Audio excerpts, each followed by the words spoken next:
In this video, I'm going to take you through my 5 mistakes you do not want to be making ahead of your ACCA SBL exam for the June 2026 sitting. That's for the company Denis KoKo DKK.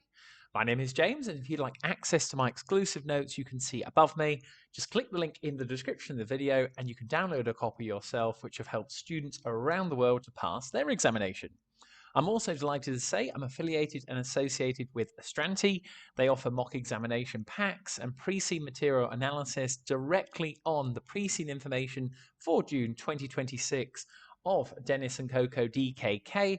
And if you'd like to check those out, click the link in the description or in my bio and you can check out those. And for pure transparency, as always on the channel, if you were to purchase anything, I'd be entitled to a small percentage which goes to supporting the channel. And as always, a massive, huge thank you. If you have any questions on the pre-seen materials, and let me know how you're getting on, leave me a comment below. I will get back to you, because our first mistake you do not want to be making is that DKK is doing well, if you've read it through yourself already, but it's not perfect on there. What am I getting at for this? So as you go through the introduction and the information about DKK in itself, it's very established, 40 years on there in the luxury market. It's got a strong brand. These are the keynotes that I've got down. You're welcome to take them down yourself. Wealthy customers, excellent HSA rating. You will have seen in the pre-seen notes I can take us down to. High staff satisfaction as well, so that is on page 12 with all of the key diagrams. Strong retention rates, over 80%, again on page 12 for you to check out on there. There's the HSA, which we're looking at on page 7 on the left-hand side in terms of that high excellent rating, what we have. So I'll even put my mouse on it there on the top left-hand side. And this is where strategically as well, they are pretty strong. They've got that really good client base. They're operating effectively. They've been around for a number of years. However, behind the scenes operationally, later on in the pre-seen notes, we've been told about paper systems on there and weak capabilities, lack of use on social media. So if you want to check these out, head down to the information systems and use of technology on page 10. That's all about how appointments are recorded, people double booking. And again, these things are not in line with a premium service on there, and a lot of manual processes. So you can see on page 10, salons maintain manual records of inventory levels, retail products on there, client information. And lastly, on the risk register, limited use of social media on page 11. There's room for improvement, and for that, especially premium service that they are offering and premium prices that are currently flatlining, as you can see on page 12 on the screen, that is where they've got to be super, super careful and just not making sure that you overdo it when you think to yourself, they're doing very well, but there is room for improvement. So that is my mistake number 1 not to make. Highlighting on that a bit more, mistake number 2 not to make is all about those IT and technology issues and systems that, again, I think some students will just go, oh, they're getting the premium service, they're getting all these high margins, they're doing really well, 3rd largest company actually in Kayland. However, when it comes to especially the technology, which if we come back up, we'll see it on here in terms of the challenges, and it is there on the right-hand side on page 6. So I'll put my mouse by it there. So we've got things down on here that you've got to be careful when you analyze it, I would say, and not get it completely wrong, because it impacts on so many other areas of the business. And the notes I've got down here, that if you have bad IT systems and issues, it affects the customer experience, the operational efficiency, the no-shows for clients who have booked in appointments. They may just simply forget because they don't get a reminder. Inventory management, data analytics, the level of retail sales. Maybe if we say if something's out of stock when it isn't. Our overall competitiveness, if a competitor builds up their technology and IT capabilities. The marketing side of things, again, analyzing what is working, maybe with the advertising. And lastly, you can get loyalty programs, especially on technology now with apps. So these are all ideas that you could throw in, especially as you can see on page 6 on the screen. They've touched on technologies revolutionizing the industry, and therefore you kind of think, well, is it going to be a question on the exam that we must have those issues that I've just talked about? And then you go, well, if they took on board DKK a whole new technology package, that is where we're going to get technology developments and transformation on there overall for the business that could take it up to be an even larger firm versus, on the other hand, just a simple sort of IT upgrade on there. Could link into capital investment, so proper infrastructure on some non-current assets on there, a massive system, rather than some just sort of revenue expenditure on just some upgrades for it. So that is the technology and IT system for mistake number 2 not to make. Not just thinking it's a little issue. There are far more other things it will impact in terms of the business, and that is where you must not underplay it. Now, mistake number 3 I've got down here, overlooking how important the staff are to DKK. This is massive on here, because even when I read it through first time, I went, oh yeah, well, it's a premium salon on there. They've got a good brand position. They seem to be doing really well.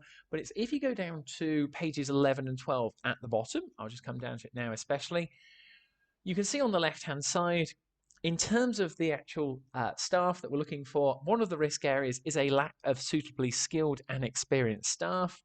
We do have slight issues in terms of the staff satisfaction going down from 85% to 83% in the last few years.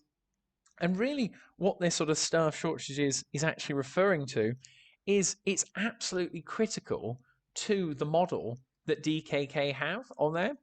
And what I'm getting at there is, for your actual notes, is in terms of what they deliver, it's a premium model with highly skilled staff, and they offer a personal relationship service. So you can see that on the brand position on page 8 on the right hand side, talking about what has been actually successful.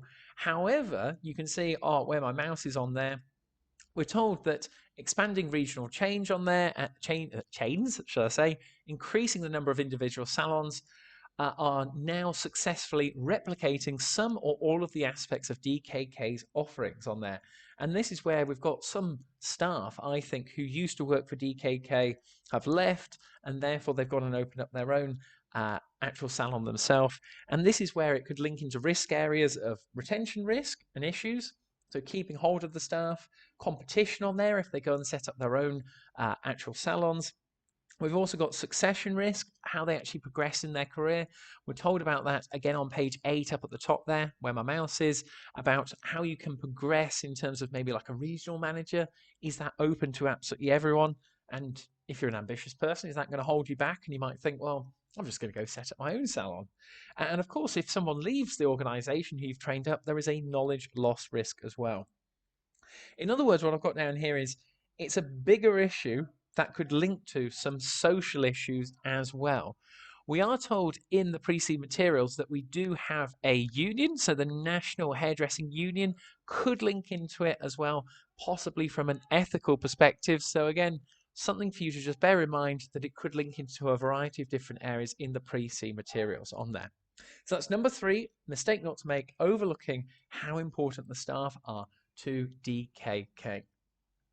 Mistake number 4 now is all about understating the importance of sustainability.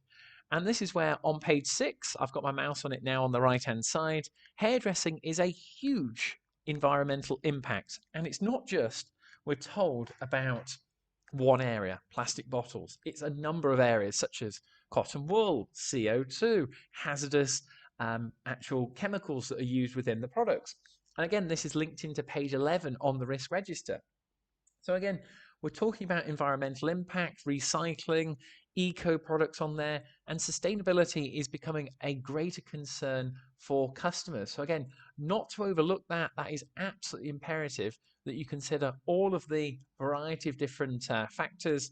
And if you come down to page 7, this is where I think in the pre-seed materials, you could refer to some of the key stakeholders that you can see on the left-hand side, and also Mendelow's matrix on there as one of the theories that could be applied.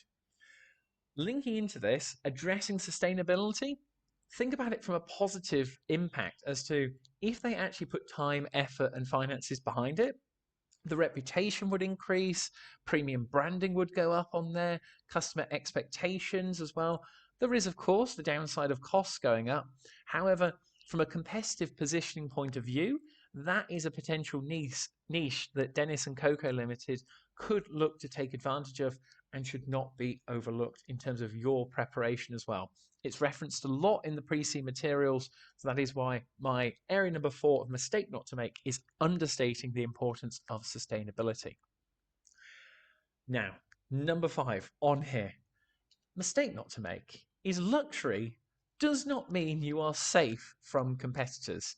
I've already talked about on page 8 that some of the smaller salons are actually copying DKK in what they're doing. And you could also link this to the revenue being flatlined. You can see on page 12 on there, costs are going up as well. Operating profit is going down. Client retention has gone down. Staff satisfaction has gone down. But again, the mistake not to make here is he's over-egging the pudding and sort of going, oh my word, it's all terrible and bad. Staff satisfaction is still 83% on there. That's very, very high. Client retention is 81%. So 4 in 5 people who come into a salon actually come back again. Total cost is another issue on there, but this is where competitors are increasingly replicating what they do, and that's why I think they've put in that service processing flow chart on there that, again, if you linked in technology, or you could maybe recommend other steps that could be on there, such as reminders to the clients. These are all things as to, it is a premium brand and it has a good client base, but let's not overstate that as to there is still competition in the market and they will take the market share along with the competitors. Some of the reasons for that, again, I touched about in the pre-C materials. So number 1, barriers to entry are very low costs on there. You don't need a qualification.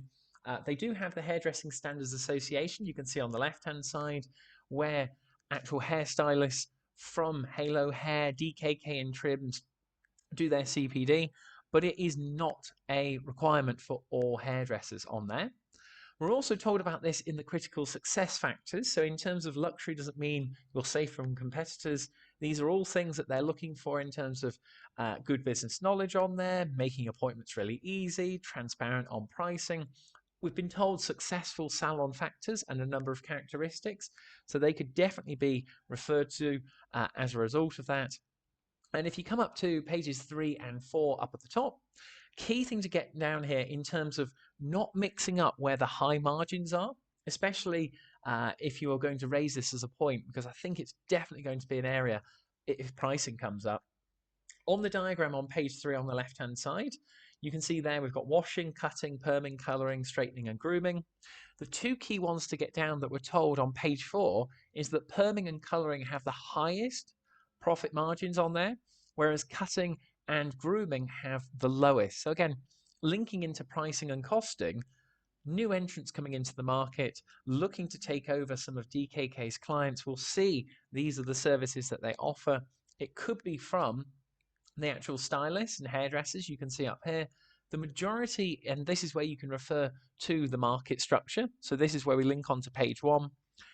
It's not going to be, I don't think, a massive chain that actually comes and overtakes some of DKK's clients. It's going to be the smaller salons of just one salon, one owner, and a few members of staff, because they make up over 99% of the hairdressing businesses on there. So it will just be sort of chipping away at DKK, and that is where you can start to apply things like your SBL professional skills marks on there, being really skeptical, showing your commercial acumen of the hairdressing business, and also linking it into the 2 competitors that were given, Halo Hair and Trims. You can see in my notes, if you've downloaded a copy, they've only come up twice in the pre-C notes, and you'll definitely be able to refer to them on the exam day. And that takes you through my 5 mistakes you do not want to be making ahead of your ACCA SBL June 2026 examination. If you would like a copy of my exclusive notes, as I said, click the link in my bio or down in the description. You can have a copy yourself and check out the Astranti SBL pre-scene analysis packs. It has mock examinations, all based on Denis KoKo DKK, and they're definitely going to help you to pass. But make sure you subscribe, and I'll see you on the other side now for another video on the pre-scene materials. So thank you very much.